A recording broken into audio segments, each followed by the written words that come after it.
Salam TV, the solution for humanity. আল্লাহ সুবহানাহু ওয়া তাআলার দ্বীনকে আপনি কিভাবে সাহায্য করবেন তিনটা পয়েন্ট বলেছি। আপনাকে দ্বীন মানতে হবে, দ্বীন শিখতে হবে, দ্বীনের প্রচার করতে হবে। চতুর্থ, যার দ্বীনের অত গভীর জ্ঞান অর্জন করা সম্ভবপর নয়, দাওয়া দিয়ে আপনি ফিল্ডে নামতে পারতেছেন না, আপনাকে কি করতে হবে? আপনাদের মধ্যে যাদের টাকা আছে, আপনাদের টাকা খরচ করতে হবে দ্বীনকে টিকানোর জন্য। যাদের প্রজ্ঞা আছে, টেকনোলজির জ্ঞান আছে, এই সমস্ত ডিভাইসের যারা দক্ষ, তাদেরকে এগুলো ইসলামের প্রচারের কাজে ব্যবহার করতে হবে। যার কাছে মিডিয়া আছে, প্রেস আছে, লিখনি আছে, তাকে ইসলামের কাজে ব্যবহার করতে হবে। যাকে আল্লাহ সুবহানাহু ওয়া তাআলা নেতৃত্ব দিয়ে দিয়েছেন, তার নেতৃত্ব তাকে ইসলামের সাপোর্টে করতে হবে। এগুলো হচ্ছে আল্লাহকে সাহায্য করা। কারণ কিছু কিছু বক্তব্য আমরা দেখতে পাই, সুবহানাল্লাহ, সংসদের মধ্যে এগুলো নিয়ে আলোচনা হয়। একজন এমপি বলতেছে যে প্রাইমারি কিতাব থেকে সুবহানাল্লাহ সূক্ষ্মভাবে ইসলামকে সরিয়ে ফেলা হচ্ছে। তাহলে যদি একজন সংসদ সদস্য হয়ে তার চোখে পড়ে আমরা তো ধর্মের কাজ করতেছি, মসজিদে খুতবা দিতেছে, আমাদের বলতে কেন বাধা? কেন বাধা? যখন সে ধর্ম কিছুই বোঝে না, তারপর তার এটা আঘাত লেগেছে যে যেখানে গরুকে মা বলা হচ্ছে, 3-4 বইয়ের মধ্যে গরুর রচনা বা গরু সম্পর্কে লাল গরু দিয়ে বলতেছে এটা হচ্ছে গরু হলো আমাদের মা, গরুকে কাটা যাবে না, গরুকে করা যাবে না, তেমন তো হিন্দুত্ববাদ। তাহলে এটা যখন উনি বলতে পারে, তাহলে আমাদের মুসলিম যারা ধর্মের বাহক আমরা বলতেছি, আমরা ধর্মের যাজক অনুসারী, আমাদের মুখে কি তালা লাগে থাকবে? তাহলে আমাদেরকে প্রতিবাদ করতে হবে এবং আমাদের স্কুলগুলোতে সূক্ষ্মভাবে দেখতে হবে বাস্তবে কি এরকম কিছু আমাদের সন্তানদেরকে শেখানো হচ্ছে কিনা। এই জন্য গার্জিয়ানদেরকেও এর চরমভাবে ভূমিকা পালন করতে হবে। না হলে কিন্তু এক পর্যায়ে দেখেন যারা বিধর্মী, তারা আপনার মতো আর 1 সপ্তাহ 2 সপ্তাহ বা 2-4-10 বছর নিয়ে ভাবে না, তারা হয়তো 100 বছরের টার্গেট করে নিয়ে বসে আছে। এই 100 বছরে যখন এই কিতাবের মধ্যে এই কথাটা থেকে যাবে, আজকে আমার সন্তানরা সেটা গরুকে মা তো বলবে না, কিন্তু ওর সন্তানের সন্তানরা এই গরুকে মা বলে বিশ্বাস করে নেবে। এটা হচ্ছে সূক্ষ্ম প্ল্যান। এই জন্য কোনো জাতি কিন্তু 1-2 বছরে কিন্তু নাসল চেঞ্জ হয়ে যায় না।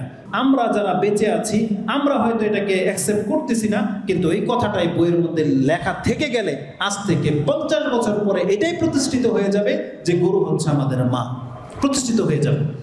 তো অতএব সূক্ষ্মভাবে ইসলামকে ধ্বংস করার কাজে যারা লেগে আছে, তাদেরকে রুখে দিতে গেলে আপনাকে ইসলাম শিখতে হবে এবং আপনার সন্তানকে ইসলাম শিখাতে হবে, ঘরে পালন করতে হবে।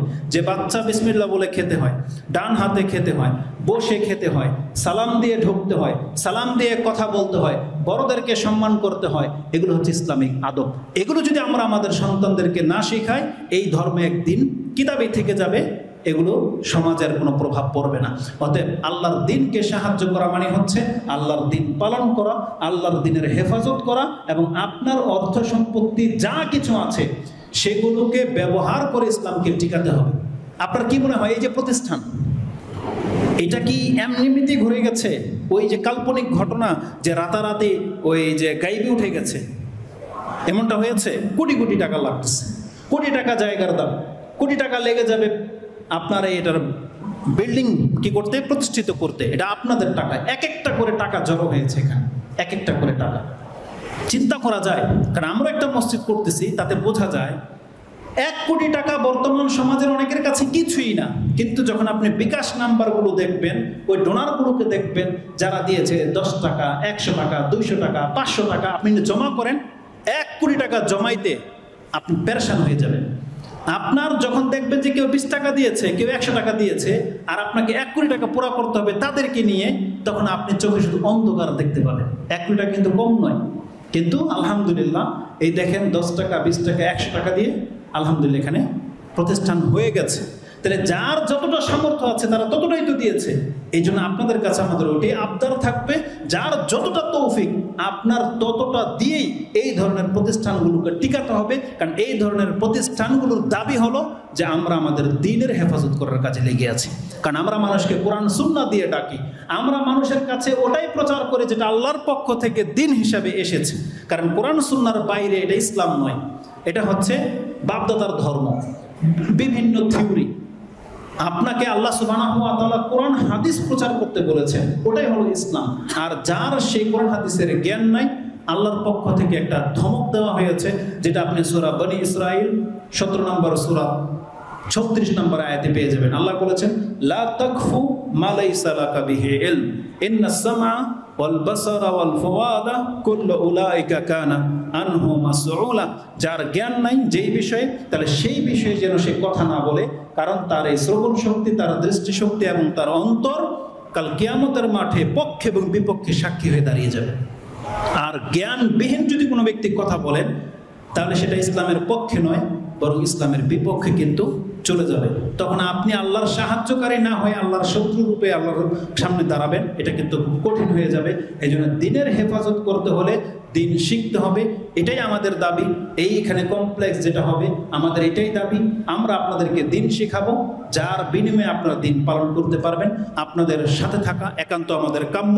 আপনাদের সন্তানদেরকে দিয়ে এই ধরনের প্রতিষ্ঠানগুলোকে প্রতিষ্ঠিত করতে হবে।